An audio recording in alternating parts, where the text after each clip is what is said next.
ஆண்டவராகிய பரிசுத்த நாமத்திற்கு ஆண்டவருடைய பரிசுத்த நாமத்திற்கு மகிமை உண்டாவதாக. கால வேளையில் மே மாதத்தில் ஆண்டவருடைய சமூகத்தில் வந்து ஜெபித்து ஆண்டவரை ஆராதித்து துதித்து மகிமைப்படுத்தி ஆண்டவருடைய பிரசன்னத்தையும் அவருடைய கிருபையும் பெற்றுக்கொள்ள கர்த்தர் நமக்கு உதவி செய்திருக்கிறார். ஆண்டவர் நல்லவர். இந்த 4 மாதங்கள் நம்மளை கண்மணி போல பாதுகாத்த ஆண்டவர் இந்த மே மாதத்திலே கர்த்தர் நம்மளை அபரிதமாய் கர்த்தர் ஆசீர்வதிப்பார். அவருடைய நாமம் மகிமைப்படட்டும். தேவன் பெரியவராக இருக்கிறார். பெரிய காரியங்களை எதிர்பாருங்கள். இந்த மே மாதத்தில் அநேக காரியங்களை ஆண்டவர், புது காரியங்களை ஆண்டவர் உங்களுக்கு செய்வார். அவரால் செய்ய முடியாத காரியங்கள் ஒன்றுமே இல்லை. ஆகவே ஒரு வசனத்தை நாம் வாசிப்போம். இந்த காலவெளியில் தியானிப்பதற்காக நாம் ஒரு வசனத்தை நாம் வாசிப்போம். ஏசாயா தீர்க்கதரிசன புஸ்தகம் 43ஆம் அதிகாரம் 19வது வசனத்தை நாம் வாசிப்போம். எல்லாரும் எடுத்துக்கொள்வோமா? ஆண்டவர் சொல்கிறார், இதோ நான் புதிய காரியத்தை செய்கிறேன், இப்பொழுதே அது தோன்றும், நீங்கள் அதை அறியீர்களா என்று சொல்லி ஆண்டவர் சொல்கிறார். கண்களை மூடி கர்த்தரை ஸ்தோத்திரம் பண்ணி ஜெபம் பண்ணுவோம். நல்ல பிதாவே, இந்த வேலைக்காக ஸ்தோத்திரம். இந்த மே மாதத்திற்கென்று கர்த்தர் எங்களுக்கு தந்திருக்கிறீர் என்று ஜெபித்து ஆண்டவரே இந்த வசனத்தை தியானித்து ஆண்டவரே உங்களுடைய ஜனங்களுக்கு ஆண்டவரே இதிலிருந்து சில கருத்துக்களை சொல்ல ஆண்டவர் தேவன் பரிசுத்த ஆவியானவர் ஆண்டவரே தேவன் ஜனங்களோடு இடைப்பட்டு அவருடைய ஆவி ஆத்மா ஆண்டவரே சரீரத்தை, சிந்தையை, மனதை, இருதயத்தை ஆண்டவரை உயிர்ப்பித்து ஒரு நம்பிக்கையை கர்த்தர் கொடுக்கும்படியாக சொல்லுகிறேன்.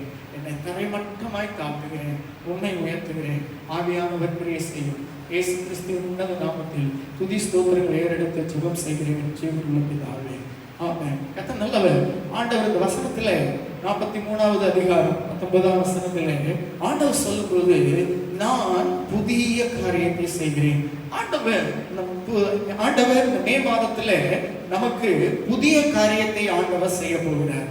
அதை நீங்கள் அறிவீர்களா? அது இப்பொழுதே தோன்றும் என்று சொல்லுகிறார். உங்களுடைய வாழ்க்கையில, என்னுடைய வாழ்க்கையில ஒரு நல்ல காரியம் கூட நடக்கலையே, ஒரு இந்த மாதத்திலேயாவது ஆண்டவர் ஏதாவது ஒன்றை செய்து என்னுடைய வாழ்க்கையை உயிர்ப்பிக்க மாட்டாரா என்று சொல்லி ஆவலோடு கூட நீங்கள் இருக்கிறீர்கள்.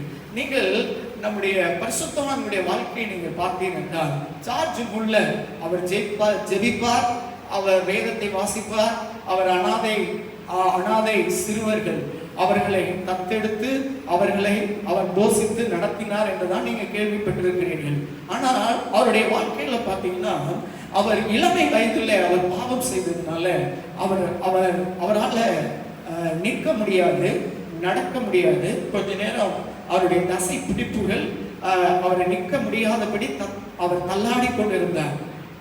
ஒரு நாள் அவர் ஒரு நாள் கடவுளுடைய ஆண்டவருடைய பாதத்தில் உட்கார்ந்து, ஆண்டவரே, அவருடைய கண்களிலே ஒரு வசனம் அவருக்கு தென்பட்டது. ஆண்டவர் அவருக்கு ஒரு புதிய காரியத்தை கர்த்தர் செய்தார். அல்லேலூயா. என்ன புதிய காரியத்தை செய்தார் என்றால், அவருடைய சரீரத்திலே ஒரு மாற்றத்தை கர்த்தர் செய்தார். ஆண்டவர் உங்களுக்கு கூட சரீரத்தில் ஒரு மாற்றத்தை கர்த்தர் செய்ய முடியும். இதுவரைக்கும் நான் பாடுபடுகிறேன், என்னோட வாழ்க்கையில ஆண்டவர் இதை செய்ய வேண்டும் என்று நீங்க எதிர்பார்த்து கொண்டிருக்கலாம். மார்க் எழுதின சுவிசேஷ புஸ்தகத்திலே நீங்கள் வாசித்தீர்கள் என்றால் 11ஆம் அதிகாரம் 24ஆம் வசனம் அவருக்கு ரொம்ப பிடிச்சமான வசனம். அந்த வசனத்தை அவர் கையில வைத்துக் கொண்டு அவர் அந்த வசனத்தை வைத்து அவர் என்ன பண்ணாராம்? ஜெபம் பண்ணினாராம். என்ன ஜெபம் பண்ணினார் என்று சொன்னால், நீங்கள் ஜெபம் பண்ணும்போது எவைகளை கேட்டுக்கொள்வீர்களோ அவைகளை பெற்றுக்கொள்வோம் என்று விசுவாசியுங்கள், அப்பொழுது அவைகள் உங்களுக்கு உண்டாகும் என்று சொல்லுகிறேன் என்று சொல்லி அந்த வேத வசனம் சொல்லுகிறது. அவர் 2 கரங்களையும் அந்த வசனத்தின் மேல் வைத்துக் கொண்டு அவர் என்ன பண்ணினார்? ஜெபம் பண்ணார். ஆண்டவரே, என்னுடைய நரம்புகள், தசைகள், ஆண்டவரே, என்னுடைய எலும்புகளுக்குள்ளே ஆண்டவரே நான் ஜெபிக்கிறேன், இப்பொழுது எனக்கு ஒரு ஜீவன் உண்டாகட்டும் என்று சொல்லி அவர் என்ன பண்ணினாரா? ஜெபித்தார். ஜார்ஜ் முல்லருடைய வாழ்க்கையில கர்த்தர் அன்றைக்கு ஜெபித்தார். எப்படியாவது பெற்றுக்கொள்ள வேண்டும், ஆண்டவரிடத்திலே சுகத்தை பெற்றுக்கொள்ள வேண்டும் என்று சொல்லி அவர் ஜெபிக்கும் போது கர்த்தர் அவரை அவருக்கு நல்ல சுகத்தை கட்டளையிட்டார் என்று சொல்லி பார்க்கிறோம். ஆண்டவர் சாட்சி உள்ளவருக்கு தான் ஆண்டவரா? உங்களுக்கும் ஆண்டவர் அல்லவா? ஆண்டவர் புது காரியத்தை தனிப்பட்ட வாழ்க்கையில, குடும்ப வாழ்க்கையில, ஆண்டவர் சமுதாயத்தில் வேலை செய்கிற இடங்களிலே, ஆண்டவர் உங்கள் உறவுகளுக்கு மத்தியிலே ஆண்டவர் ஒரு புது காரியத்தை செய்ய விரும்புகிறார்.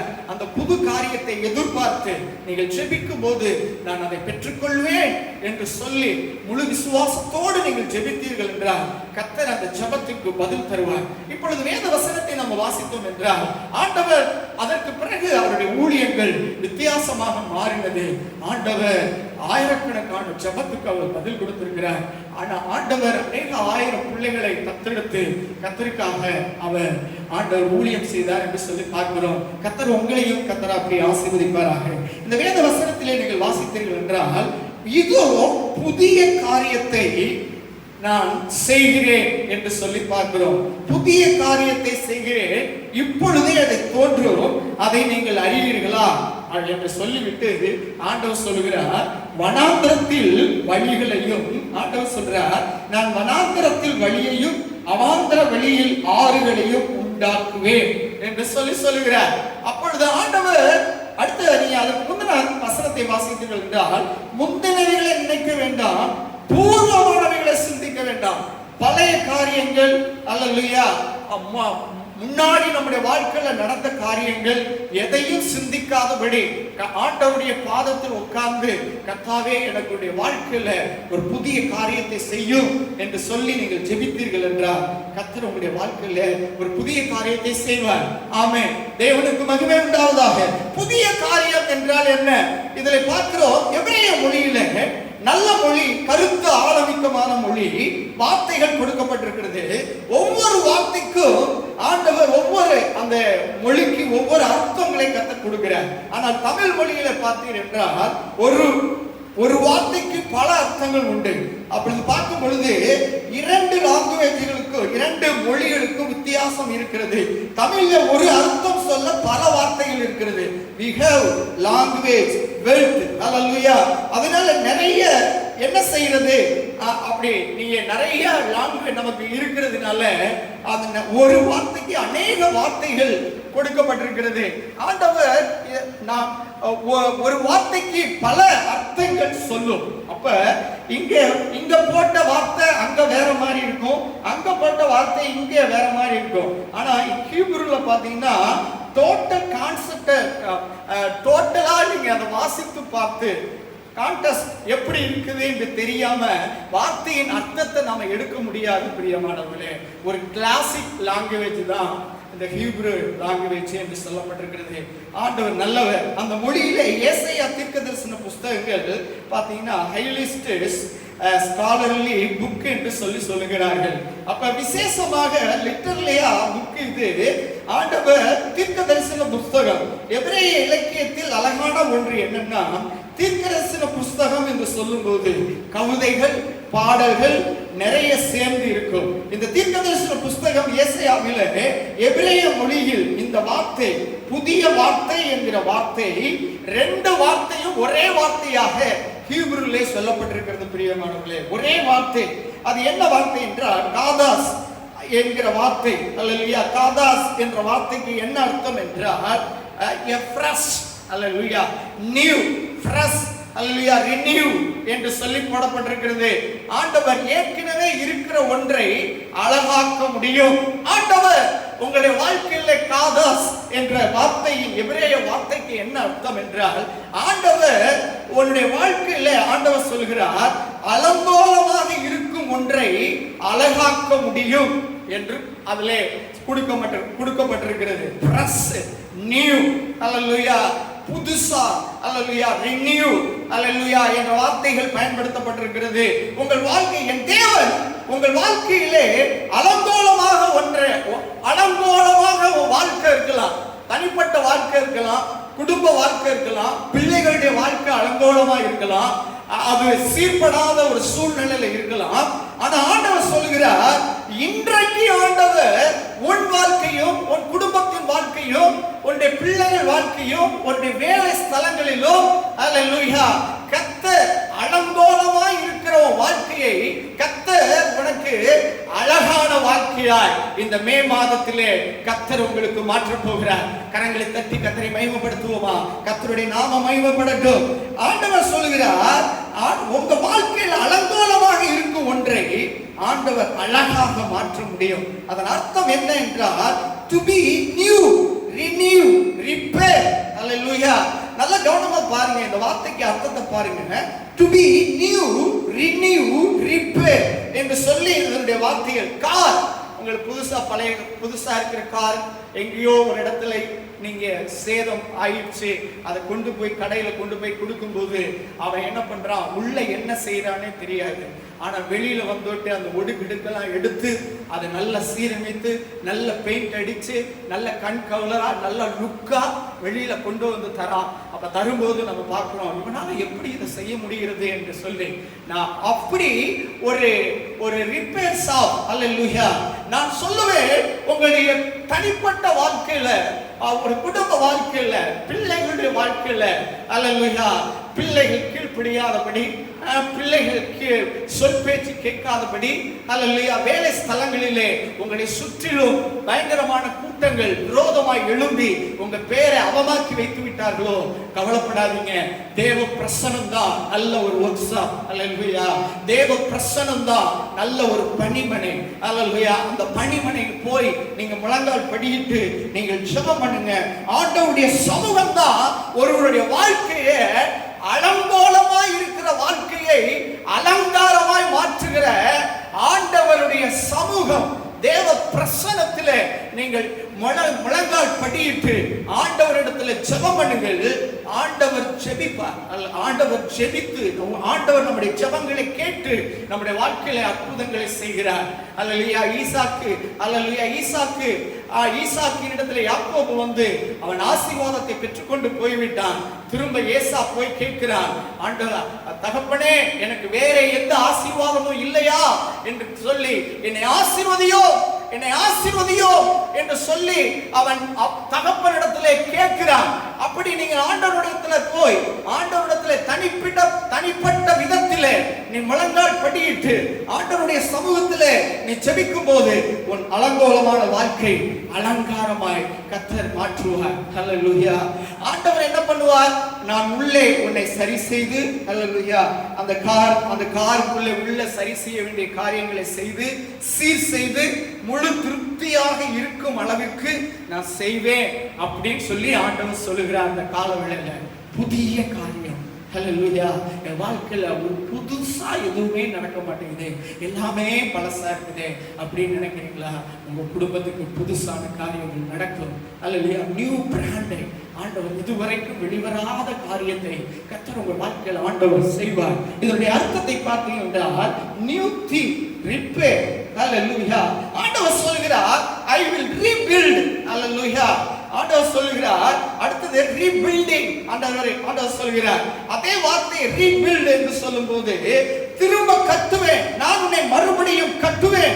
ஆண்டவர் ஆமோஸ் எழுதின தீர்க்கதரிசன புத்தகத்திலே 9ஆம் அதிகாரம் 12ஆம் வசனத்திலே வாசித்திருந்தால், விழுந்து போன தாவீதின் கூடாரத்தை எடுத்து அதை சீர்படுத்தி செப்பனிட்டு பழுதை அகற்றி சீர் செய்வேன்.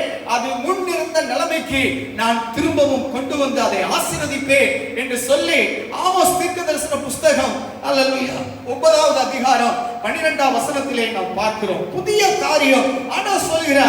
உன்னோட வாழ்க்கையில உன் குடும்பத்தை நீங்க எத்தனையோ இரவு நேரங்களில் அருமையான சகோதரிமார்கள், எங்கள் குடும்பம் இப்படி போதே, பிள்ளை சரியில்லையே, கணவன் சரியில்லையே, அல்லேலூயா, பேருக்கு சர்ச்சுக்கு போறாங்க, பேருக்கு வேதத்தை வாசிக்கிறாங்க, உண்மையான அன்பு இல்ல, குடும்பத்துல சமாதானம் இல்ல, குடும்பத்துல ஒரு மகிழ்ச்சி இல்ல, அல்லேலூயா, குடும்பத்துல ஒரு மனம் இல்ல, பிள்ளைகள் நியாயாதிபதி வீடுல அவனவன் தன் பார்வைக்கு செம்மையானதை செய்தது போல குடும்பத்துல ஒழுங்கு இல்லாதபடி, ஒருவரை ஒருவர் கனம் பண்ணாதபடி, ஒருவருக்கு ஒருவர் பேசாதபடி, அல்லேலூயா, விழுந்து போய் உன் குடும்பம் இருக்கலாம். ஆண்டவருடைய சமூகத்தில் ஜெபிக்கும் போது ஆண்டவர் இந்த மாதத்துல ஒரு புதிய காரியத்தை கர்த்தர் திரும்பவும் உன் வீட்டை கட்டுவார். ஹல்லேலூயா ஹல்லேலூயா. அந்த குடும்பம் வீட்டை கட்டுவார் சகோதரியே. ஒருவேளை கணவனை இழந்து போய் நீ இருக்கலாம், ஆண்டவர் உன்னை ஆண்டவர் நிறுத்துவார். ஹல்லேலூயா.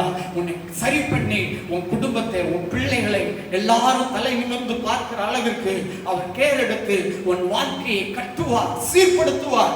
ஹல்லேலூயா. புதிய காரியம் என்றால் உன் லைஃப்ல எதெல்லாம் சரியில்லையோ ஹல்லேலூயா அதையெல்லாம் ஆண்டவர் என்ன பண்ணுவார் என்றால் சரி பண்ணுவார் என்று சொல்லப்பட்டிருக்கிறது. ரீபில்டிங் செய்வார்.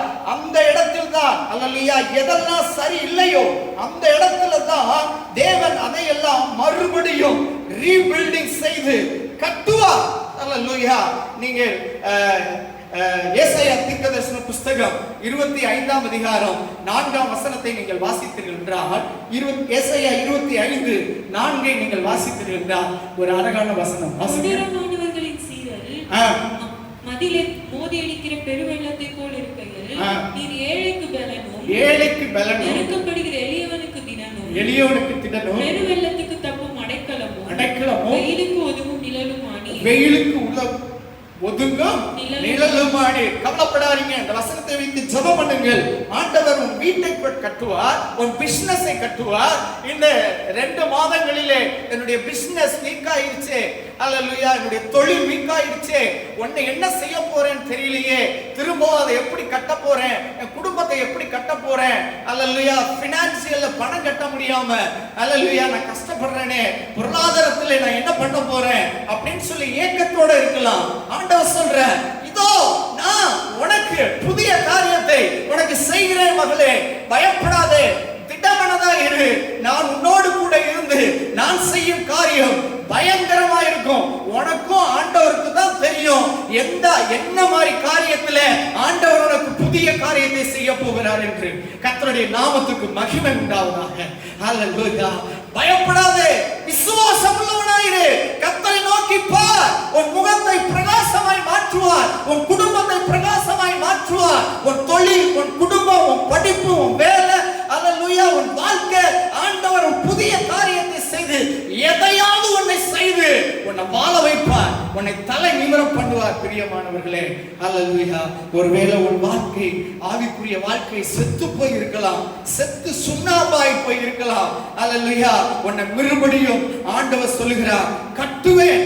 செத்த நிலைமையில் இருந்தா நீ அப்படியே இருந்தீங்கன்றால், செத்த நிலைமையில ஜெபம் இல்லாதபடி, வேதத்தை வாசிக்காதபடி, ஆவியில நிரம்பாதபடி, ஹல்லேலூயா, பக்கத்தில் இருக்கிறவங்க இயேசுவின் அன்பை சொல்லாதபடி, சாட்சி சொல்லாதபடி, ஹல்லேலூயா, வேதாகம புத்தகங்களை, வேதத்தின் அடிப்படையில் இருக்கிற புத்தகங்களை வாசிக்காதபடி, உள்ளான மனதிலே நீ பலன் கொள்ளாதபடி, ஒரு செத்து போன நிலைமையில 2 மணி நேரம் உட்கார்ந்துட்டு அதுதான் வாழ்க்கைன்னு நினைச்சிட்டு இருக்காத.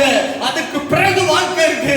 உனக்கு கத்த கொடுக்குறாங்க. எவ்வளவோ பணம் செலவு செய்து தியாகமாய் ஹல்லேலூயா நேரத்தை ஒதுக்கி அவர்கள் பிரயாசப்படுகிறார்கள். நீ ஜெபம் பண்ணணும். ஆவிக்குரிய செத்து போன வாழ்க்கையை கர்த்தர் உன்னை உயிர்ப்பிக்க விரும்புகிறார். ஒரு புதிய காரியம் உன்னை நீ செய்ய முயற்சி பண்ணணும். ஆண்டவர் உனக்கு உதவி செய்வார். வெளிப்படுத்துதல் விசேஷம் 3ஆம் அதிகாரம் 1-2 வேகமாக வாசிப்போம். ஆவிக்குரிய வாழ்க்கை சண்டை சபை தூதனுக்கு எழுத வேண்டியது என்னவென்றால், தேவனுடைய 7 ஆவிகளையும் 7 நட்சத்திரங்களையும் உடையவர் சொல்லுகிறதாவது உன் கிரியைகளை அறிந்திருக்கிறேன், நீ உயிர் உள்ளவன் என்றும் பெயர் கொண்டிருந்தும் செத்தவனாய் இருக்கிறாய். நீங்க இன்னொரு வசனத்தை வாசித்தீர்கள் என்றால் 2ஆம் அதிகாரம் 5ஆம் வசனத்தை வாசித்தீர்கள். 2:5 வெளிப்படுத்தல் விசேஷம். செத்த நிலைமை, செத்து போன நிலைமை, உயிரோட இருக்கிற, ஆனா உன் வாழ்க்கை, உன் ஆவிக்குரிய வாழ்க்கை செத்து போன நிலைமையில இருக்கு. எங்க விழுந்தேங்கிறத நினைத்து எழும்பி ஆதியில் செய்த கிரியைகளை செய்வாயாக. ஆதியில் செய்த கிரியைகளை செய்வாயாக. ஆதியில் செய்த கிரியைகளை செய்வாயாக. அப்ப ஆவிக்குரிய வாழ்க்கையில் செத்த நிலைமையில் இருக்கலாம். ஆனா ஆண்டவர் சொல்றாரு, ஆண்டவர் அந்த எதுல விழுந்தியோ அதிலிருந்து எழுந்து நல்ல ஜெபம் பண்ணுங்க. அதிகாலையில ஜெபம் பண்ணுங்க. வேதத்தை தியானம் பண்ணுங்க. வேதத்தில் ஆண்டவர் ஒவ்வொரு நாளும் நம்முடைய வாழ்க்கையில பேச விரும்புகிறார். நமக்காக வெற்றி, நமக்காக கல்வாரி சிலுவையில் ரத்தம் சிந்தினவர், நமக்காக பாவ நிவாரண வழியை, நமக்காக அவர் ஜீவனை கொடுத்தவர், நம்மோடு பேச ஆசைப்படுகிறார், நம்மோடு உறவாட ஆசைப்படுகிறார், நம்மோடு ஐக்கியப்பட ஆசைப்படுகிறார், நம்மோடு நேசப்பட ஆசீர்வதிக்க ஆசைப்படுகிறார். அவருடைய விருப்பங்களை சொல்ல, அவருடைய ஆசைகளை சொல்ல, அவருடைய சித்தத்தை வெளிப்படுத்த ஒவ்வொரு நாளும் அவர் துடித்துக் கொண்டிருக்கிறார். அல்லேலூயா. என் பிள்ளை இன்னைக்காவது என் கூட பேசாதா? இன்னைக்காவது என் வேதத்துல நான் என் இருதயத்தையே வேதத்துல எழுதி வச்சிருக்கிறேனே, அதை வாசித்து என்னோடு கூட உறவு கொள்ளாதா? நான் ஆவியை அனுப்புனனே, தேற்றவாளனை உனக்கு அனுப்புனனே, அது உன்ன நீதியை குறித்து, பாவத்தை குறித்து, அல்லேலூயா அல்லேலூயா, பாவத்தை குறித்து, நியாய தீர்ப்பை குறித்து, உலகத்தை குறித்து கண்டித்து உணர்த்தி என்னோடு கூட இணைக்கிறதுக்கு தான் ஆறுதலா அந்த ஆவியை உனக்கு அனுப்புனனே. ஆவியானவரை பெற்றுக்கொண்ட நீ அதை இழந்து விட்டாய், அதை துக்கப்படுத்தி விட்டாய், அல்லேலூயா, அசட்டை செய்து விட்டாய். ஆவியானவரோடு கூட உனக்கு ஐக்கியம் இல்லை, செத்த நிலைமையில இருக்கிறாய். நீ எந்த நிலைமையில, எந்த இடத்துல பிசாசு உள்ள வர கேப் விட்டியோ, அந்த கேப்பை கண்டுபிடிச்சு ஆண்டவரிடத்துல நெருங்கு. ஆண்டவர் விரும்புகிறார். ஆண்டவர் என்ன தெரியுமா சொல்றாரு? பிரீசர் பாக்ஸ்ல மீன் பிரியர்கள் மீனை கட் பண்ணி மசால் தடவி உள்ள போட்டு வச்சிருப்பாங்க. ஆண்டவர் சொல்றாரு, உன்னை பிரீசர்ல இருக்கிற உன்னை எடுத்து வெட்டப்பட்டு ஒண்ணுக்கும் உதவாதபடி இருக்கிற அந்த பிரீசர்ல இருக்கிற செத்து போன மீனை நான் உயிர் உள்ள மீனா கொண்டு வர முடியும் சொல்றேன். அல்லேலூயா. பிரீசருக்குள்ள உள்ள இருக்கிற மீனை, அல்லேலூயா, பிரீசருக்குள்ள உள்ள இருக்கிற மீனை கட் பண்ணி மசால் தடவி உன் சரீரத்துக்குன்னு சாப்பிடுறதுக்கு வச்சிருக்க பாரு. அதை என்ன பண்ணுவேன் என்று சொன்னா, ஆண்டவர் சொல்லுகிறார், உன்னை அதுல இருந்து எடுத்து அதுக்கு நான் உயிர் கொடுத்து அதை திரும்பவும் உயிர்ப்பிப்பேன் என்று சொல்லுகிறார். அல்லேலூயா. ஆண்டவர் அப்படிப்பட்டவர். அல்லேலூயா. பாருங்க, சின்ன பையன் ஒருத்தன் இருந்தான். அவன்கிட்ட கொஞ்சம் மீன் இருந்துச்சு, கொஞ்சம் அப்பம் இருந்துச்சு. அதை வாங்கினாரு. செத்து போன மீன் தான். கர்த்தர் அதை ஆசீர்வதித்தார். எத்தனை பேர் சாப்பிட்டாங்க? உன் வாழ்க்கையில இருக்கிற கொஞ்சத்தை கர்த்தரிடத்துல கொடு. அல்லேலூயா. கொஞ்சத்தை ஆண்டவருக்கு கொடு. அதை ஆண்டவர் வர்த்திக்க பண்ண விரும்புகிறார். ஒரு வசனத்தை சொல்ல விரும்புகிறேன். வாசிங்க. எசேக்கியேல் 37ஆம் அதிகாரம் 12ஆம் வசனத்தை வாசிங்க. அல்லேலூயா. புதிய காரியம் என்ன? உன் வாழ்க்கையில கர்த்தர் என்ன புதிய காரியத்தை செய்கிறார் என்றால், நான் பிரேத குழியிலிருந்து புறப்பட பண்ணி உன்னை சேனையாக நிறுத்துவேன். எங்க இருந்து புறப்பட பண்ணுவார்? ஹல்லேலூயா. எங்க இருந்து ஆண்டவர் உன்னை பண்ணுவார் என்றால், பிரேத குழியிலிருந்து உன்னை ஆண்டவர் என்ன பண்ணுவார்? உன்னை எழுப்புவார். 37ஆம் அதிகாரம் 12ஆம் வசனம். ஹல்லேலூயா. ஆமென். வாசியுங்கள் சீக்கிரமா. ஆகையால் நீ தீர்க்கதரிசனம் உரைத்து அவர்களோட சொல்ல வேண்டியது என்னவென்றால், கர்த்தராகிய ஆண்டவர் உரைக்கிறார், இதோ என் ஜனங்களே, நாங்கள் உங்களை பிரேத குழிகளிலிருந்து திறந்து, நான் பிரேத குழியிலிருந்து உன்னை திறந்து உங்கள் பிரேத குழிகளிலிருந்து வெளிப்படவும், பிரேத குழிகளிலிருந்து வெளிப்பட பண்ணும் இஸ்ரவேல் தேசத்துக்கு வரவும் பண்ணுவேன். புறப்பட பண்ணும்போது நான் கர்த்தர் என்று நீ அறிவாய் என்று சொல்லி, நீங்க எசேக்கியேலின் புத்தகம் 37:12-13 நீங்க பாத்தீங்கன்னா அதுல எழுதப்பட்டிருக்கிறது. பிரியமானவர்களே, பிரேத குழியிலிருந்து, கர்த்தர் செத்து போன வாழ்க்கையிலிருந்து ஒரு ஆவியை அவர் கொடுத்து உங்களை உயிரோடு எழுப்பி ஒரு எழுப்புதலால் உங்களை கர்த்தர் மாற்ற விரும்புகிறார். விசுவாசத்தோடு கர்த்தரிடத்தில் அர்ப்பணியுங்கள். ஆண்டவர் என்ன செய்வார்? பிரேத குழியை திறந்து அங்கிருந்து வெளிப்பட செய்வார். அல்லேலூயா.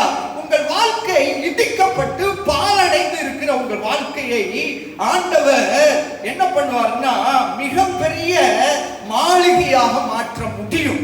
அல்லேலூயா.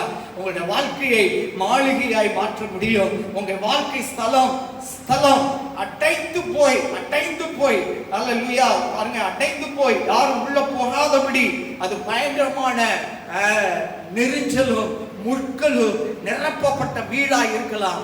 ஆனால் ஆண்டவர் சொல்லுகிறார், ஆண்டவர் சொல்லுகிறார், மறுபடியும் அரண்மனையாக உயர்த்தி நிலைநிறுத்த முடியும் என்று சொல்லி ஆண்டவர் உங்களிடத்தில் இந்த கால வேளையில செய்கிறார். புதிய காரியத்தை தனிப்பட்ட வாழ்க்கையில, குடும்ப வாழ்க்கையில, மனைவி இடத்திலே, பிள்ளைகளிடத்திலே, அல்லேலூயா, குடும்ப உறவிலே, வேலை ஸ்தலங்களிலே, அல்லேலூயா, எதெல்லாம் நீங்க மரிச்சு போச்சு, அது ஒண்ணுக்கு உதவாது, இனிமேல் நான் எப்படி பிழைக்க போறேன், இந்த கொரோனா வைரஸினால என்னுடைய பிசினஸ் போச்சு, என்னுடைய பொருளாதாரம் போச்சு, என் வேலை போச்சு, என்னுடைய சரீர சுகம் போச்சு என்று சொல்லி நீ நினைத்துக் கொண்டிருக்கிறாயா? நான் கர்த்தர், நான் மாறாதவர், என்னால செய்யக்கூடாத காரியம் ஒன்றுமில்லை. அவர் ஜீவாதிபதி, அவர் கொல்லவும் அழிக்கவும், அல்லேலூயா, அவரே கொல்லுகிறவர், அவரே உயிரோடு கூட எழுப்புகிறவர், அவர் ஜீவாதிபதி. அவரை நோக்கி பாரு, ஜெபம் பண்ண, ஆண்டவரே எனக்கு ஒரு புதிய காரியத்தை செய்யும் என்று சொல்லி நீ ஜெபம் பண்ண, ஆண்டவர் வாழ்க்கையில் ஒரு அற்புதத்தை கர்த்தர் செய்வார். பிரியமானவர்களே, ஆண்டவர் பெரிய காரியங்களை நம்முடைய வாழ்க்கையிலே அவர் செய்து, நம்முடைய வாழ்க்கையிலே கர்த்தர் பெரிய காரியங்களை செய்ய அவர் போதுமானவராய் இருக்கிறார். பிரியமானவர்களே, ஆண்டவர் இதோ புதிய காரியத்தை இதோ செய்கிறேன் என்றார். அது இப்பொழுதே தோன்றும். வனாந்திரத்தில் வழியையும் அவாந்திர வெளியிலே ஆறுகளை உண்டாக்குவேன். ஆண்டவர் சொன்னதை செய்வார். எத்தனை பேர் விசுவாசிக்கிறீங்க? இந்த கால வேளையில ஆண்டவர் புதிய காரியத்தை செய்வேன், அது இப்பொழுதே தோன்றும் என்று சொல்லுகிறார். புதிய காரியம் தோன்றும், இப்பொழுதே தோன்றும். இப்பொழுது செய்தியை கேட்டுக்கொண்டு இருக்கும் போதே உங்க பிசினஸ்ல, உங்க பொருளாதாரத்துல, உங்க சரீரத்துல, உங்க குடும்பத்துல, அல்லேலூயா, நீங்க அறியாத இடத்துல ஒரு மாற்றம் நடந்து கொண்டிருக்கிறது. தோன்றும் என்று எபிரேய வேதாகமத்திலே சாமாக் என்கிற வார்த்தை பயன்படுத்தப்பட்டிருக்கிறது. சாமாக் என்கிற வார்த்தை அதனுடைய அர்த்தம் என்னவென்றால், ஆண்டவர் சொல்லப்பட்டிருக்கிறது, அதனுடைய முளை கட்டிய பயிர். அல்லேலூயா, முளை கட்டிய பயிர், பாசி பயிரே வைத்துக் கொள்ளுங்களேன். அந்த பயிர் அடக்கி வைத்து அதை என்ன பண்ணுவாங்கன்னா, அதை ஒரு ஊரை வச்சு ஒரு இடத்துல போட்டு வச்சிருப்பாங்க. அதை மண்ணை போட்டு அப்படியே வச்சிருப்பாங்க. அதை என்ன பண்ணுன்னா, நாளான்னைக்கு காலையில சாயங்காலமா பாத்தீங்கன்னா திடீர்னு என்ன பண்ணுன்னா, அதுல இருந்து வெள்ளையா ஒண்ணு முளைக்கும். அல்லேலூயா, தோன்றும். ஹல்லேலூயா, ஆண்டவர் அது தோன்றும் என்று சொல்லி ஆண்டவர் சொல்லுகிறார். அப்ப உன் வாழ்க்கையில கிரியை செய்ய போகிறேன் என்ற அர்த்தம். ஹல்லேலூயா, ஆண்டவர் தோன்றும். முளை கட்டிய பயிர், கிராமங்கள்ல பாத்தீங்கன்னா முளை கட்டுவாங்க. முளை கட்டும் போது என்ன பண்ணும்னா, அது உள்ள இருந்து அப்படி வெடிச்சு என்ன பண்ணும்னா, அது வெள்ளையா மேல வரும்.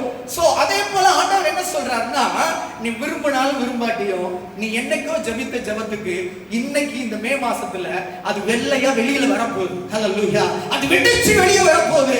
கர்த்தர் உன் கூட இருந்து உன் குடும்பத்துல, உன்னுடைய வேலை செய்யற இடத்துல, உன்னுடைய பிசினஸ்ல, உன் பொருளாதாரத்துல, உன் சரீரத்துல கர்த்தர் ஒரு புதிய காரியத்தை அவர் தோன்ற பண்ணுவார். அவரால முடியும், அவரால் மாத்திரம் தான் முடியும். அவரை நோக்கி பார்த்த முகங்கள் வெட்கப்பட்டு போனதில்லை. பிரியமானவர்களே, என் வாழ்க்கையில ஏதாவது ஒரு அற்புதம் எட்டி பார்க்குமா? உங்களுக்கு என்ன பிரச்சனை இருக்குதுன்னு தெரியாது. ஆனா இந்த கால வேளையில உங்கள்கிட்ட பேசிட்டு இருக்கேன். உங்களுக்கு என்ன பிரச்சனை இருக்குதுன்னு தெரியாது. ஆனா உங்களுக்குள் இருக்கிற பிரச்சனை ஆண்டவருக்கு தெரியும். அல்லேலூயா, ஆண்டவர் அந்த பிரச்சனையை கர்த்தர் உங்களுக்கு மாற்றி ஒரு பெரிய அற்புதத்தை கர்த்தர் உங்களுக்கு செய்வார். அல்லேலூயா, கர்த்தர் ஆண்டவருடைய நாமம் மகிமைப்படுவதாக. பிரியமானவர்களே, ஆண்டவர் நம்முடைய வாழ்க்கையில அவர் தோன்ற செய்வார். எதையாவது ஒரு காரியத்தை உங்களுடைய வாழ்க்கையில அவர் செய்து அவருடைய நாமத்தை அவர் மகிமைப்படுத்துவார் என்று சொல்லி நாம் பார்க்கிறோம். திரும்பவும் ஏசாயா தீர்க்கதரிசன புஸ்தகம் 43ஆம் அதிகாரம் 19ஆம் வசனத்தை நாம் வாசிப்போம். வாசியுங்கள். அதான் போட்டிருக்குது 43ல புதிய காரியம் என்றால் என்னன்னு சொன்னேன். தோன்றும் என்றால் கிரியை செய்ய போகிறேன் என்ற அர்த்தம். ஆண்டவர் கிரியை செய்கிறார். ஆண்டவர் அடுத்தது சொல்லும்போது, வனாந்திரத்தில் வழியை தோன்ற பண்ணுவேன், அதை அறியீர்களா? நல்ல கவனமா கேளுங்க. ஒருவேளை தெரியல என்றாலும் பரவாயில்ல, நான் சொல்றேன் பாருங்க. ஆண்டவரால முடியாத காரியம் ஒன்றுமே இல்லை. வனாந்திரம் போல ஒரு வாழ்க்கை இருக்கலாம்.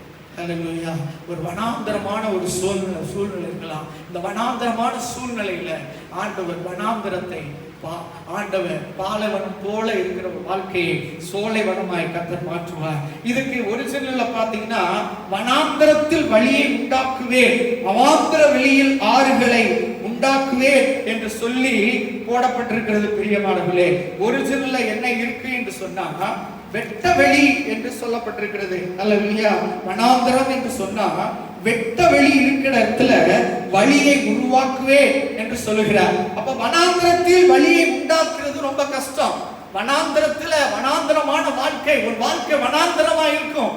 கணவர் இறந்து போயிருக்கலாம், பிசினஸ் நொடிந்து போயிருக்கலாம், குடும்பத்துல ஒன்னு அங்கீகரிக்காம இருக்கலாம், தனிமைப்படுத்தப்பட்ட சூழ்நிலை இருக்கலாம். என்ன செய்ய போகிறேன்? ஆகாரை போல பிள்ளைக்கு தண்ணீர் இல்லையே, அது செத்து போகிறதை நான் பார்க்க மாட்டேன் என்று சொல்லி கொஞ்ச தூரத்துல போய் அந்த வனாந்தரமான மணல்கள் நிரம்பி இருக்கிற அந்த சூட்டுல அவ படாத பாடுபட்டு கொண்டிருந்தாள். வனாந்தரத்திலும் ஆண்டவர் அவருடைய பிள்ளைக்கு ஒரு வழியை உண்டாக்கினவர். ஏன் உனக்கு வழியை உண்டாக்க மாட்டார்? ஏன் உன் பிள்ளைக்கு ஒரு வழியை உண்டாக்க மாட்டார்? உன் குடும்பத்துக்கு ஒரு வழியை உண்டாக்க மாட்டார்? உன் பிசினஸுக்கு வழியை உண்டாக்க மாட்டார்? உன் வியாதிக்கு ஒரு வழியை உண்டாக்க மாட்டார்? உன் கடனுக்கு ஒரு வழியை உண்டாக்க மாட்டார்? அல்லேலூயா. உன்னுடைய குடும்பத்துல தீராத பிரச்சனைக்கு ஒரு வழியை உண்டாக்க மாட்டார்? ஒரு கோர்ட், ஒரு கேஸ், ஒரு பிரச்சனை, எல்லாவற்றுக்கும் ஏன் ஆண்டவரால ஒரு வழியை உண்டாக்க முடியாது? விசுவாசித்தால் ஆண்டவர் வழியை உண்டாக்குவார். நீங்க வனாந்தரம் என்றால் பெரிய ரோடு போட்டு கொண்டு போவாங்க. வனாந்தரத்துல ரோடு போட முடியாது. வனாந்தரத்துல ரோடு போட முடியாது. நீங்க தமிழ்நாட்டுல எந்த தேசத்திலும், தமிழ்நாட்டுக்கான எந்த தேசத்திலும் நாட்டிலையும் அவன் போய் வனாந்தரத்துல ரோடு போட துணிய மாட்டான். ஏன் சொன்னா, ஏன் துணிய மாட்டான் அப்படின்னா, முன்னாடி ரோடு போட்டுக்கிட்டே இருப்பான். வனாந்தரத்துல மணல் இருக்கும். இந்த விதைகளுடைய களைகள், விதைகள் களைகள், சிறு சிறு புல் பூண்டுகள் அடைக்கப்பட்டதான விதைகள் அங்க இருக்காது. எங்க பார்த்தாலும் மணலா இருக்கும். ஒரு பக்கத்துல இருந்து ஒரு பக்கத்து அவன் ரோடு போட்டுக்கிட்டே இருப்பான். அவன் ரோடு போட்ட பிறகு அந்த மணல் என்ன பண்ணுன்னா போட்ட ரோட மூடிடும். ரோட்ல வழியை வனாந்தரத்துல வழியை உண்டாக்கவே முடியாது. ஆனா சீனாத்து ஆண்டவர் சொல்றாரு, ஒரு பக்கத்து ரோடு போட்டுக்கிட்டே இருந்தா ஒரு பக்கத்து கிளீன் பண்ணிக்கிட்டே இருக்கணும். உங்களை கர்த்தர் உயர்த்த போகிறார் என்றால் உங்க எதிரி, உங்களுடைய சத்துருக்கள், உங்களுடைய பொறாமைகள், உங்களுடைய வஞ்சகங்கள், சூதுகள், மாய்மாலங்கள், தந்திரங்கள் உங்கள் உயர்த்தி நீ ஆசீர்வாதமாக இருக்கும் போது, ஒரு பக்கத்து வழியை உண்டாக்கும் போது ஒரு பக்கத்து உனக்கு விரோதமான காரியங்கள் வரும். கர்த்தர் அதை எடுத்து போடுவார். அப்ப இப்ப இந்த இடத்துல வாசிக்கும் போது நீங்க அரேபிய தேசத்துல எல்லாம் பாத்தீங்கன்னா லட்சக்கணக்கான ரூபாய்கள் செலவு பண்றான். ஒரு இடத்துல இருந்து இன்னொரு இடத்துக்கு ரோடு போடுறதுக்கு அவன் இன்ஜினியரை வச்சிருக்கிறான். அங்கேயே கிடப்பான். இல்லையா? அங்கேயே கிடப்பான். ஏகப்பட்ட நூற்றுக்கணக்கான ஆட்கள் அங்கேயே இருப்பாங்க. அங்கேயே சாப்பாடு. ஒரு பக்கத்து ரோடு போட்டுக்கிட்டு இருப்பான், ஒரு பக்கத்து ரோட்ல அந்த மண்ணு காத்து அடிச்சு அந்த ரோட்டை அது மூடிக்கிட்டு இருக்கும். அதை சரி பண்ணிக்கிட்டே இருப்பான். ரோடு போடுவான், அதை சரி பண்ணுவான். ரோடு போடுவான், சரி பண்ணுவான். இதுதான் அவங்களுடைய வேலை. அதுக்கு ஒரு பட்ஜெட் ஒதுக்கி அவர்கள் அப்படியாக பண்ணுவார்கள். ஆனால் ஆண்டவர் நினைத்தால் உன் வாழ்க்கையில போட முடியாத வனாந்தரமான ஒரு சூழ்நிலையில் கூட உன் வாழ்க்கையில ஒரு புதிய வழியை கண்டுபிடிக்க ஆண்டவரால தான் முடியும். வனாந்தரத்திலே வழியை உண்டாக்க பண்ணி தோன்ற பண்ணுகிற தேவன் உன்னுடைய வாழ்க்கையில ஆண்டவர் மாற்றுவார். ஒரே ஒரு காரியத்தை சொல்லுகிறேன், புரிந்து கொள்ளுங்க. வனாந்தரத்தை மாற்றுவது என்றால் வனாந்தரத்தையே மாற்றுவது. நல்ல கவனமா கேளுங்க. வனாந்தரத்தையே மாற்றுவது எப்படி என்றால் சிறு சிறு பூண்டுகள், கலைகள், அல்லேலூயா, அந்த மண்ணினுடைய தரங்கள், அதனுடைய சூழ்நிலைகள், சமூக சூழ்நிலைகள், புவியியல் சூழ்நிலைகள் எல்லாவற்றையும் நாம இங்க பாத்தீங்கன்னா, இந்த நம்ம தமிழ்நாட்டுல பாத்தீங்கன்னா ஒரு சிறு மழை பெஞ்சா கூட அங்கங்க காளான் மூழ்கிறோம். எப்படா எந்திரிப்பேன்னு அது கிடக்குது. ஒரு மழை பெஞ்சிச்சுன்னு வச்சுக்கோங்க, டக்குன்னு காளான் முளைஞ்சிரும். சின்ன சின்ன களைகள் எந்திரிச்சு அது செடியா மாறிடும். ஆனா இந்த தன்மை அங்க இருக்காது. இந்த தன்னை அங்க மாற்றி அந்த இடத்துல ரோடு போட வழியை உண்டாக்க ஆண்டவரால முடியும். அதை செய்கிற தேவன் உனக்கு எதையாவது ஒன்றை செய்து உன் வாழ்க்கை வனாந்தரமான வாழ்க்கையை ஆண்டவர் வழியை உண்டாக்குவார்.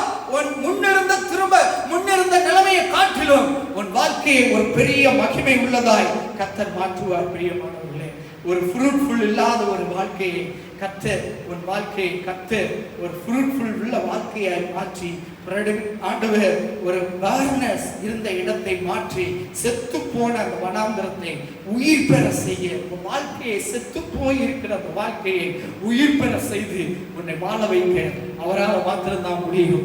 அடுத்ததாக வாசிக்கும் போது வழியை உண்டாக்குவார். ஏதாவது ஒரு வழி உண்டாக்கும். அருமையான சகோதரனே, கவலையோடு இருக்கிறியா? என்ன செய்ய போகிறேன்? வழி உண்டு. அல்லேலூயா. ஆண்டவரிடத்துல வழி உண்டு. நானே வழி, நானே சத்தியம், நானே ஜீவன் என்று சொன்னார். சகோதரியே, எப்படி குடும்பத்தை நடத்த போறேன்னு நினைக்கிறியா? பிள்ளைகளே, எப்படி படிக்க போறேன்? 10th எக்ஸாம் எழுத போறேன், யூனிவர்சிட்டி எக்ஸாம் எப்படி எழுத போறேன்? அல்லேலூயா. நீட் எக்ஸாம்லாம் படிச்சேனே, மறந்து போச்சு, என்ன பண்ண போறேன்னு சொல்றீங்களா? உனக்கு ஒரு வழியை கத்த வைத்திருப்பார். அல்லேலூயா. பிள்ளை பேரு உண்டாயிருக்கு, இந்த கொரோனா வைரஸ்னால ஆஸ்பத்திரியில போய் எப்படி நான் பிள்ளை பேர் பார்க்க போகிறேன்னு சொல்றியா? ஆண்டவர் உனக்கு ஒரு வழியை உண்டாக்குவார். ஏதாவது ஒன்று செய்து ஒரு வாழ்க்கையை மாற்றுவார். அடுத்தது பாத்தீங்கன்னா, அவாந்தர வெளிகளில் ஆறுகளை உண்டாக்குவேன் என்று சொல்லி பார்க்கிறோம். அல்லேலூயா. ஆண்டவர் இந்த இடத்துல ஹீப்ருல பாத்தீங்கன்னா விமித்பார் என்று சொல்லி வனாந்தரம் என்று சொல்லப்பட்டிருக்கிறது. விமித்பார் என்று சொல்லி, அதாவது என்னன்னா வனாந்தரம் என்று சொல்லி பார்க்கிறோம். நம்ம விமித்பார் என்று எபிரேய பதில சொன்னாலும் வனாந்தரத்தில் என்று அர்த்தம். நீங்க என்னாகமம் புஸ்தகத்தை பார்த்தீங்கன்னா அந்த புஸ்தகத்தின் பெயர் என்னன்னா வனாந்தரத்தில் நடைபெற்ற சம்பவங்கள் என்று சொல்லி விமிப்பார் என்று சொல்லி அந்த இடத்திலே சொல்லப்பட்டிருக்கிறது. வனாந்தரத்தில் நடைபெற்ற நடந்த சம்பவங்கள் தான் புஸ்தகம் என்று சொல்லி, அந்த வனாந்தரத்திலே ஆறுகளை உண்டாக்க விட முடியும். அவாந்தர வெளியிலே ஆறை அல்ல ஆறுகளை உண்டாக்க முடியும், வழியை உண்டாக்க முடியும். அதே போல ஆண்டவர் ஆறுகளை உண்டாக்க முடியும். உன்னுடைய வாழ்க்கையில என்னை விசுவாசிக்கிறவனுடைய உள்ளத்திலிருந்து ஜீவ தண்ணீர் உள்ள ஒரு ஊற்று அது புறப்பட்டு போகும் என்று சொன்னார். ஒருவன் வருகிறான், இயேசுவின் அன்பை பெற்றுக் கொள்கிறான், ஜீவ தண்ணீரை பெறுகிறான், தனக்கும் தன் குடும்பத்துக்கும் அந்த ஜீவ தண்ணீர் அவனை தேற்றி ஆற்றி அவனை நடத்துகிறது.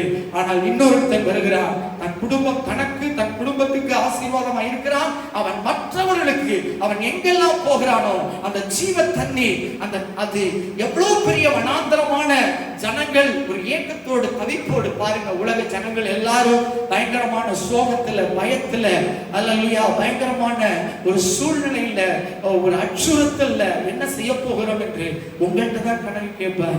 நீங்க தான் ஆறுதல் சொல்லணும், நீங்க தான் வழி செய்யணும். தேவன் மேல இயேசுவின் மேல அன்பு வர நீங்க தான் அவங்கள்ட்ட வழியை உண்டாக்கணும், வழி சொல்லி தரவங்க அவங்களை காட்டி கொடுக்கணும். ஆண்டவர் அவர்களை போஷிப்பார். அல்லேலூயா. இந்த இடத்துல பூமியை வந்து ஃப்ரூட்ஃபுல்லாய் மாற்றுவேன் என்று சொன்ன ஆண்டவர் உன் வாழ்க்கையை ஃப்ரூட்ஃபுல்லாய் கர்த்தர் மாற்ற வல்லமை உள்ளவர். அல்லேலூயா. ஆண்டவர் நினைச்சா வனாந்தரத்தில் ஆறுகளை உண்டாக்க முடியும். அல்லேலூயா.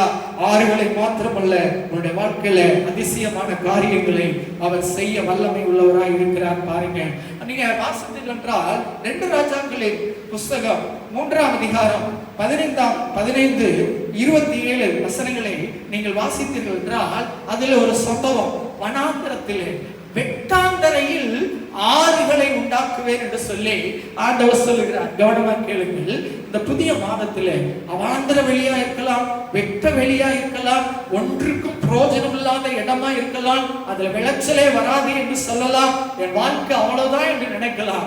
ஆண்டவர் நினைத்தா உன்னை ஃப்ரூட்ஃபுல்லா மாற்ற முடியும், உன்னை நல்ல செழிப்பாய் மாற்ற முடியும், மற்றவர்களுக்கு ஆசீர்வாதமாய் மாற்ற முடியும். அப்பொழுது அவன் ராஜாக்கள், ஒரு சில ராஜாக்கள் என்ன பண்றாங்கன்னா, வாசித்தீர்கள் என்றால் ஒரு யுத்தத்துக்காக அவர்கள் என்ன சொல்றாங்க, என்ன செய்யறாங்கன்னா ஒரு யுத்தத்துக்காக போறாங்க. அப்ப யோசுவா போறான், ஒரு சில ராஜாக்கள் என்ன பண்றாங்க போறாங்க. எல்லாம் போய் எல்லாம் போறாங்க, நடந்து போய் யுத்தத்துக்காக மோவாபியருக்காக விரோதமாக எழும்பி அவங்க போயிட்டு இருக்காங்க. போகும்போது யுத்த காலத்துல குடிக்க தண்ணி இல்லை.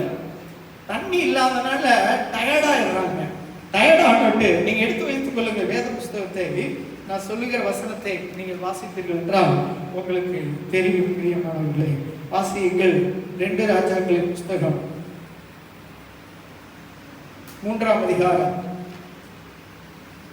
15 27 வரையும் நீங்க வாசித்தீர்கள் என்றால், இந்த ராஜாக்கள் படை வீரர்கள் எல்லாரும் யுத்தத்துக்காக அவர்கள் போய்கொண்டே இருக்காங்க.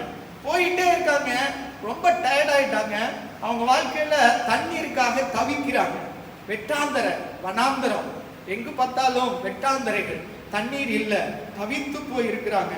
அப்ப அவங்க ரகசியமா அங்க போயிட்டு இருக்காங்க. யுத்த காலத்துல குடிக்க எண்ணெய் இல்லைன்னா தண்ணீர் இல்லை.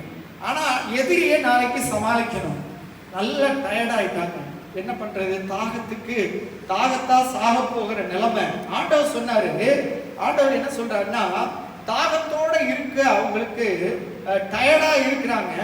என்ன பண்ண சொல்றாருன்னா, 2 ராஜாக்களின் புஸ்தகம் 3ஆம் அதிகாரம் 9ஆம் வசனத்துல வாசிக்கிறேன்டா, வாசிங்க. 3:9. இஸ்ரவேலின் ராஜாவும் யூதாவின் ராஜாவும் யூதா ராஜாவும் ஏதோமின் ராஜாவும் சேர்ந்து போனார்கள். ஆனாலும் அவர்கள் 7 நாள் சுற்றி தீர்ந்த போது அவர்கள் பின் செல்கிற ராணுவத்துக்கும் மிருக ஜீவன்களுக்கும் தண்ணீர் இல்லாமல் போயிற்று. 3:15 வாசிங்க. இப்போது ஒரு சுரமண்டல வாத்தியக்காரன் என்னிடத்தில் கொண்டு வாருங்கள் என்றான். சுரமண்டல வாத்தியக்காரன் வந்து வாசித்த போது கர்த்தருடைய கரம் அவன் மேல் இறங்கி, அவன் கர்த்தர் உரைக்கிறது என்னவென்றால், இந்த பள்ளத்தாக்கில் எங்கும் வாய்க்கால்களை வெட்டுங்கள், இந்த பள்ளத்தாக்குகளை வாய்க்கால்களை வெட்டுங்கள் என்றான். ஆல்ரெடி இவன் என்ன பண்ணானா, டயர்டா இருக்கான். தண்ணி இல்ல, நடந்து வந்தது டயர்டு, களைப்பு. ஆனா ஆண்டவர் எதற்காக டயர்டா ஆக்குனாருன்னு ஆண்டவருக்கு தான் தெரியும். தண்ணீர் இல்லாம அவங்களுக்கு டயர்டா இருக்காங்க. ஒரு மாதிரி இழைப்பு அவர்களுக்கு வருது. வந்த உடனே அவங்க விவசாயத்துக்காக அங்க வரல, யுத்தத்துக்காக அங்க வராங்க. ஆனா யுத்தத்துக்காக வந்தவங்களுக்கு, போருக்காக வந்தவங்களுக்கு ஆண்டவர் சொல்றாரு வாய்க்கால வெட்டுன்னு சொல்றாரு. அப்ப வாய்க்கால வெட்டணும் அப்படின்னு சொன்னா அவங்களுக்கு என்ன இல்லை அப்படின்னா, உபகரணங்கள், மெட்டீரியல் இல்லை. கத்தி இருக்கு, ஈட்டி இருக்கு, கேடயம் இருக்கு. அப்ப கத்திய மடக்குனாங்க, ஈட்டிய மண்வெட்டி மாதிரி மாத்தினாங்க, கேடயத்தை அள்ளி போடுறதுக்கு எடுத்து வச்சுக்கிட்டாங்க. எல்லாம் டயர்டோட என்ன பண்றாங்க, அவங்க வாய்க்கால வெட்டுறாங்க. வெட்டி வாட்டிய கடப்பாறையை மாத்தி, கத்திய மண்வெட்டியா மாத்தி, கேடயத்தை மாத்தி என்ன பண்றாங்க, எல்லாம் செஞ்சு பெரிய அவங்க என்ன பண்றாங்கன்னா வாய்க்காலை என்ன பண்றாங்க, வெட்டுறாங்க. பெரிய வாய்க்காலா வெட்டுறாங்க. அப்ப வாய்க்காலா வெட்டி மெட்டீரியல்லாம் மோசமா போச்சு. எல்லாம் இவங்கள்ட்ட இருக்கிற யுத்த தளவாடங்கள் எல்லாம் மடங்கி போய் அங்கேயே வீசி போட்டாங்க. மயக்கம் போட்டு அந்த வெட்டின அந்த வாய்க்கால் ஓரமா அப்படியே படுத்து கிடக்குறாங்க.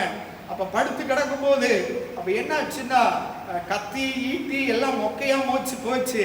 நைட்டு முழுவதும் அவங்க என்ன பண்றாங்க, அப்படியே கீழே போட்டாங்க.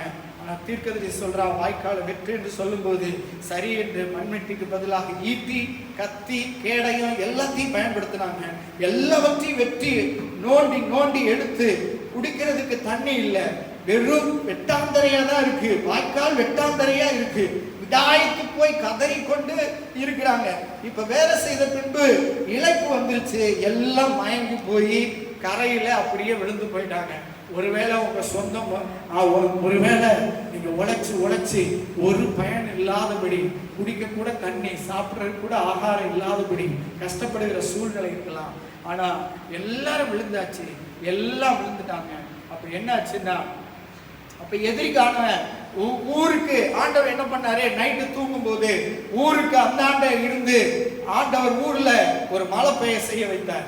மழை பெய்ய செய்து தண்ணி மேட்டுக்கு வந்துச்சு. கீழே இருந்து மேல மேட்டுக்கு வந்து மேல இருந்து வாய்க்கால தண்ணீர்னால நிரப்ப வச்சார்.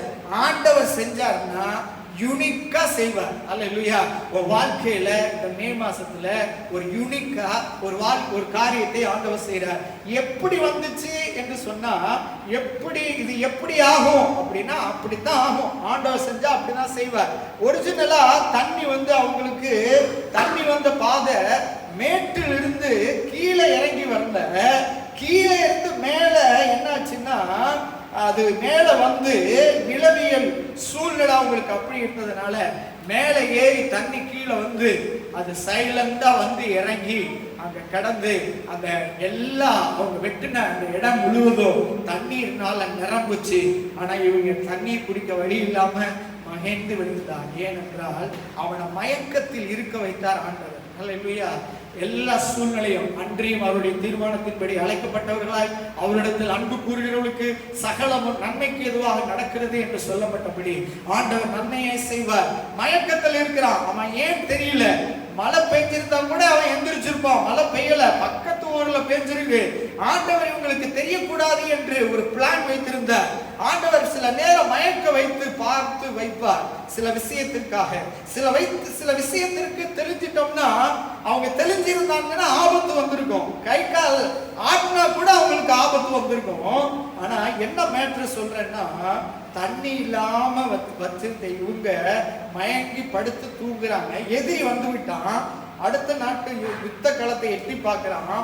எட்டி பார்க்கும்போது ஒரு பக்கத்து கத்தி ஒரு பக்கத்துல பாத்தீங்கன்னா ஈட்டி, ஒரு பக்கம் கத்தி, ஒரு பக்கத்து கேடயமா இல்ல, அங்க சின்ன பின்னமா இருக்குது.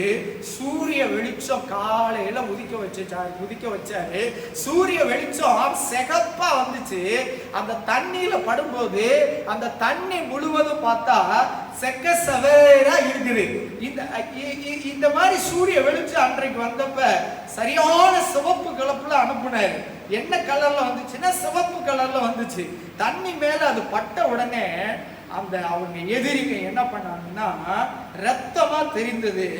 என்னமாய் தெரிந்ததுன்னா ரத்தமாய், பயங்கர ரத்தமாய் தெரிந்தது. அது மாத்திரமல்ல, பார்த்த உடனே அவனுங்க அலறானுங்க, சண்டை போட்டுக்கிட்டு செத்துட்டாங்க. அங்கங்க பார்த்தா வாய்க்கால்ல அவன் என்ன பண்ணான்னா மயங்கி போய் செத்து போய் என்ன பண்றான், செத்து போன சூழ்நிலையில இருக்கிறான். இவன் என்ன பண்ணா, அவன் என்ன பண்ணான்னா கையில இருந்த எல்லா ஈட்டி, கத்தி, கேடயம் எல்லாத்தையும் போட்டு விட்டு, அவன் போட்டிருந்த உடுப்புகள் எல்லாவற்றையும் கீழே போட்டுட்டு அவன் கிட்ட அவனை தட்டுனாங்க. கீழே மல்லாந்து கிடக்கிற ஒவ்வொருத்தனும் எந்திரிச்சு கீழே இருந்ததான ஈட்டி, கீழே இருந்ததான கத்தி, அந்த கேடயம் எல்லாம் சின்ன பின்னமா இருந்தத அவன் வெறும் உடல்ல இருக்கும்போது எல்லாத்தையும் குத்தி அவன் என்ன பண்ணான்னா, மோவாபியரை அவன் என்ன பண்ணாங்கன்னா அவங்க ஒரு பெரிய யுத்தத்துல ஜெயத்தை கொடுத்தாங்க. நம்முடைய ஆண்டவர் வார் டெக்னிக் வித்தியாசமாய் செய்கிற ஆண்டவர். நம்முடைய ஆண்டவரை போல அறிவு ஜீவன் இந்த உலகத்துல யாரும் கிடையாது. நாம் அவரிடம் கேள்வி கேட்கறது நாம் விளங்காத காரியம். அதனால ஆண்டவர் சொன்ன உடனே செய்யணும். நாங்க தண்ணி இல்லாம நீங்க இருக்கும்போது நீ என்ன அப்படி செல்லுகிறீர் அப்படி கேட்க கூடாது. எலியாவிடம் சாரி பார்த்து, என்ன நாங்க சாக போகிறோம், இந்த நேரத்துல நீங்க என்னிடத்துல அடைய கேட்குறீங்கன்னு அவ கேட்கல. அவ உடனே போய் சாரி பார்த்து அவ ஒரு அடைய சுட்டு கொடுத்தா. பஞ்சகாலம் முழுவதும் ஒரு புது காரியம் அவருடைய வாழ்க்கையில நிறைவேறினது. வனாந்திர வழியை அவாந்திர வழியாய், வனாந்திரத்துல வழியையும் அவாந்திர வழியில் ஆறுகளையும் உண்டாக்க என் தேவனால முடியும். தண்ணீர் பள்ளத்திலிருந்து மேட்டுக்கு கொண்டு வர முடியும். இவங்க எல்லாம் பண்ணிருப்பாங்க. ஆண்டவருடைய வாழ்க்கையில 4 நாள் கொள்ளை அடிச்சாங்க என்று சொல்லி இருக்கிறது. ஆண்டவர் நல்ல ஸ்டாலியா அவருடைய உடுப்புகள், அவருடைய தளவாடங்கள், மெட்டீரியல் எல்லாவற்றையும் எடுத்துக்கிட்டு அவங்க ஊருக்கு சேர்ந்தாங்க என்று சொல்லி பார்க்கிறோம். இவங்க இடித்த ஆயுதம் ஃப்ரெஷ்ஷா கிடைத்தது. இவங்களுக்கு கிடைத்த உடுப்புகள் புதுசா கிடைச்சது. அவங்க ஆண்டவர் பயங்கரமான காலம். நம்முடைய வாழ்க்கையிலும் ஆண்டவர் காற்றையும் மழையும் காண மாட்டேன், ஆனால் இந்த பள்ளத்தாக்கு தண்ணீர் நான் நிரப்பப்படும் என்று சொன்ன ஆண்டவர் உங்களுடைய வாழ்க்கையிலே அந்த இடத்திலே ஆறுகளை உண்டாக்குவேன் என்று சொல்கிற வார்த்தை, உண்டாக்குவேன் என்கிற வார்த்தையின் எபிரேய பதில் ஜூம் என்று பெயர். எபிரேய மொழியில் zoom என்று மாத்திரம் போட்டிருக்கிறது. to put, to set, to appointment violently என்று அர்த்தம். நான் கண்டிப்பாக வைப்பேன், கண்டிப்பாக செய்வேன், கண்டிப்பாக நடக்கும் என்று அர்த்தம். ஆண்டவர் பிடிச்சது இதுதான். இவன் தலைவன், இவன் தான் தலைவன் என்று ஆண்டவர் தாவீதை நிறுத்தினார். சிறுவன், அவன் ஆடுகளுக்கு பின்பாக போன தாவீதை ஆண்டவர் அப்பாயின்மெண்ட் பண்ணினார். தோன்ற பண்ணு. உன்னோட வாழ்க்கையில இந்த மே மாதத்துல அநேக காரியங்களை தோன்ற பண்ணுவார். to put, hallelujah, to send, to appointment, hallelujah, to appointment மாத்திரமல்ல, அவர் உண்டாக்குவேன் என்று சொன்ன ஆண்டவர் உன் வாழ்க்கையிலே இது நடக்குமா நடக்காதா என்று சந்தேகப்படாதே. உண்டாக்குவேன், ஆறுகளை உண்டாக்குவேன், புதிய காரியத்தை உண்டாக்குவேன், வழியை உண்டாக்குவேன், செய்வேன் என்றால் செய்வார். அவர் செய்ய நினைத்தது ஒன்றும் தடைப்படாது. ஆசீர்வதிப்பேன் என்றால் ஆண்டவர் உங்களை அந்த ஆசீர்வாதத்துக்கு தகுந்தபடி உங்களை மாற்றி ஆசீர்வாதத்தை வாங்குகிற அளவிற்கு கர்த்தர் உங்களுடைய வாழ்க்கையிலே ஆண்டவர் மாற்றத்தை கர்த்தர் கொண்டு வருவார். பிரியமானவர்களே, ஆண்டவர் புதிய காரியத்தை செய்கிறேன் என்று சொன்ன ஆண்டவர் முந்தினவைகளை நினைக்க வேண்டாம், பூர்வமானவர்களை சிந்திக்க வேண்டாம். இதோ புதிய காரியத்தை செய்கிறேன் என்று சொன்ன ஆண்டவர் புதிய காரியத்தை உங்கள் வாழ்க்கையில் கர்த்தர் செய்வார். அவரிடத்தில் எதிர்பார்ங்கள். ஆண்டவர் பெரியவர். செயின்ட் அகஸ்டின் என்கிறதான ஒரு பக்திமான், நல்ல தேவனுக்காக பயன்படுத்தப்பட்ட மனிதன். அவர் வாலிப வயதிலே அவர் விபச்சாரத்தினாலே அவர் பீடிக்கப்பட்டிருந்தார். அவர் பீடிக்கப்பட்டதினால அவர் தன்னுடைய வாலிப நாட்களை அவர் இப்படியாக கழித்தார். ஆனால் ஒரு நாள் இந்த வாலிப நாட்களில் செய்த பாவங்கள், இந்த பாவத்துக்காக கதறி அழுகும் போது ஆண்டவர் என் வாழ்க்கையில ஒரு புதிய காரியம் நடக்காதா, என் மனாந்தரமான வாழ்க்கை எனக்கு ஒரு பெரிய வழி உண்டாகாதா, ஒரு வெட்ட வெளி போல என் வாழ்க்கை இருக்குதே, என் வாழ்க்கையில ஏதாவது நடக்காதா, ஏதாவது தோன்றாதா, என் வாழ்க்கையை ஆசீர்வதிக்க மாட்டாரா என்று சொல்லி அகஸ்டின் அவர்கள் வலங்கால் படியிட்டு ஆண்டவர்களுக்கு ஜெபித்தார். ஹல்லேலூயா. ஜெபிக்கும் போது ஆண்டவர் அந்த வாசனையே இல்லாத அளவுக்கு ஆண்டவர் மாற்றினார். அகஸ்டின் என்று இருந்தவரை கர்த்தர் செயின்ட் அகஸ்டின் என்று ஆண்டவர் மாற்றினார். ஹல்லேலூயா. உங்களால முடியாம இருக்கலாம். சின்ன சின்ன பாவங்கள், சின்ன சின்ன காரியங்கள், சின்ன சின்ன விபரீதங்கள், சின்ன சின்ன இழப்புகள், சின்ன சின்ன பாடுகள், அவமானங்கள், நீங்கள் கர்த்தருடைய சமூகத்திலே வணங்கால் படியிட்டு ஜெபிக்கும் போது ஆண்டவர் இந்த விபச்சாரம் என்கிறது காரியம் மாத்திரமல்ல, ஆண்டவர் பல காரியங்களிலிருந்து விடுதலை கொடுத்து ஒரு சாதாரண ஒரு மனிதனை, பாவ பிடியில் இருந்த ஒரு மனிதனை வேறு பிரித்து அவருடைய வாழ்க்கையில புதிய காரியத்தை செய்து ஹல்லேலூயா, ஆண்டவர் வனாந்தரம் போல இருந்த வாழ்க்கையை ஆண்டவர் ஆறுகளை வழியை உண்டாக்கி வெட்டாந்தரை போல இருந்த அவர் வாழ்க்கையில ஆண்டவர் அவர்களுக்கு ஆறுகளை உண்டாக்கி ஒரு வாழ்க்கையை தோன்ற பண்ணார். அகஸ்டின் என்கிறவர் செயின்ட் அகஸ்டினாவை கர்த்தர் மாற்றினது மாத்திரமல்ல, நான் எப்போதும் செல்லுகிறதான அந்த ரோட்டு வழியாக போகும்போது அவளோடு உல்லாசமாக இருந்த அந்த ஸ்திரீ அவளை பார்த்து, வா நாம் 2 பேரும் சந்தோஷமாக இருக்கலாம் என்று அவள் கூப்பிட்டாள். அவள் கூப்பிட்டு, நீ என்னோடு இருந்தது உனக்கு தெரியாதா, நீ என்னிடத்தில் எவ்வளவு நாட்கள் என்னோடு கூட சந்தோஷமா இருந்தா, வா அகஸ்டின் என்று சொல்லி அவனை அவரை அழைத்தார். ஆனால் அவர் சொன்னார், I am not old Augustine, I am new Augustine என்று சொன்னார். ஹல்லேலூயா. பழைய அகஸ்டின் செத்து போய்விட்டான், நான் புதிய அகஸ்டின் என்று சொல்லி, நான் கிறிஸ்துவுக்குள் மரித்து இருக்கிறேன், நான் கிறிஸ்துவுக்குள் மரித்து புதிய மனுஷனை தரித்திருக்கிறேன், நான் பழைய மனுஷன் அல்ல என்று சொல்லி அவளை பார்க்காமல் கீழே குனிந்து விட்டு போனார். பிரியமானவர்களே, சாதாரண ஒரு அகஸ்டினை ஒரு செயின்ட் அகஸ்டினாய் கர்த்தர் மாற்ற முடியுமானால் உன்னுடைய வாழ்க்கையில் கர்த்தர் இந்த மே மாதத்திலே கர்த்தர் மாற்ற முடியும். சாதாரண பழக்க வழக்கம் மாத்திரமல்ல, குடும்பத்தில் எவ்வளவு வனாந்தரமான வாழ்க்கை இருக்கிறது, ஒரு புது காரியம் வாழ்க்கையில் நடக்காதா என்று சொல்லி எதிர்பார்க்கலாம். ஆனால் கர்த்தரை நோக்கி பாருங்கள். கண்களை மூடி நாம் சுபம் பண்ணுவோம். இந்த மே மாதத்தில் ஆண்டவரே முந்தினங்களை நினைக்க வேண்டாம், பூர்வமானவர்களை சிந்திக்க வேண்டாம். இதோ புதிய காரியத்தை செய்கிறேன், அது இப்பொழுதே தோன்றும். வனாந்திரத்தில் வழியையும் அவாந்திர வழியை ஆறுகளையும் உண்டாக்குவே என்று சொல்லப்பட்டிருக்கிறது எபிரேயர் 10. ஹல்லேலூயா. to put, hallelujah, to appointment, ஹல்லேலூயா, ஆண்டவர் செய்வார். உன் வாழ்க்கையில் அற்புதங்களை செய்வார். தலையை கவிழ்த்து ஜெபம் பண்ணுவோம். சர்வ வல்லமையுள்ள எங்கள் பிதாவே, எங்கள் தேவனே, இந்த ஆண்டவரே முதல் ஞாயிற்றுக்கிழமை அன்று உம்முடைய பாதத்தில் வந்து ஜெபித்து ஆண்டவரை துதித்து ஆராதித்து உம்முடைய நாமத்தை மகிமைப்படுத்தி உம்மை உயர்த்த கர்த்தர் உதவி செய்ததுக்காக நன்றி அப்பா. கேட்ட செய்தியின்படி உம்முடைய பிள்ளைகளை வாழ வேண்டும். வனாந்தரம் போல இருக்கிற பிள்ளைகளுக்கு ஆகாரம் போல ஒரு நல்ல வழியை உண்டாக்கும். வெட்ட வெளியை போல ஒரு வழியும் இல்லாமபடி மூடப்பட்ட சூழ்நிலை இருக்கிற கணவனை இழந்து, மனைவியை இழந்து, பிள்ளைகளை இழந்து, ஆண்டவரே தொழிலை இழந்து, பிசினஸை இழந்து போய் ஆண்டவரே தவித்துக் கொண்டிருக்கிற பிள்ளைகளை வெட்ட வெளியிலே ஆண்டவரே ஆறுகளை அன்று சமையலை திரிக்கி ஆண்டவரே எத்தனையோ ஆண்டவரே கணவர்கள் இருந்தாலும் அவருடைய வாழ்க்கையில நிம்மதி இல்லாத ஒரு சூழ்நிலை இருந்தது. அந்த நிம்மதியை ஆண்டவராய் இயேசு கிறிஸ்து ஆண்டவர் கொடுத்திருந்தார். அவள் உள்ளத்திலிருந்து ஜீவ தண்ணீர் ஊற்றினது. ஆண்டவரே அந்த கிராமத்தையே கொண்டு வந்தார். அதே போல தனிமையில வாடிக்கொண்டிருக்கிற ஒவ்வொரு பிள்ளைகளுடைய வாழ்க்கையிலும் வனாந்திரத்தை போல தன்னுடைய வாழ்க்கையை அனுபவித்திருக்கிற பிள்ளைகளுக்கு வெட்ட வெளியை போல ஆண்டவரே அவாந்திர வெளியை போல இருக்கிற பிள்ளைகளுக்கு கர்த்தர் ஒரு அற்புதத்தை செய்து இந்த மாதத்தை ஆசீர்வதிக்கிறோம், தாழ்த்துகிறோம். சபை மக்கள் முழுவதையும் ஆசீர்வதிக்கிறோம்.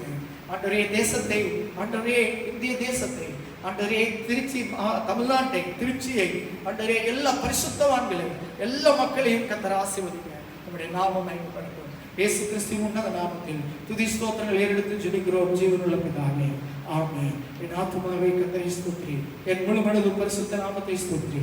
என் ஆத்துமாவே கர்த்தரை ஸ்தோத்திரி, கர்த்தர் செய்த சகல உபகாரங்களையும் மறவாதே. ஆமென், ஆமென். God bless you. கர்த்தர் உங்களை ஆசீர்வதிப்பாராக.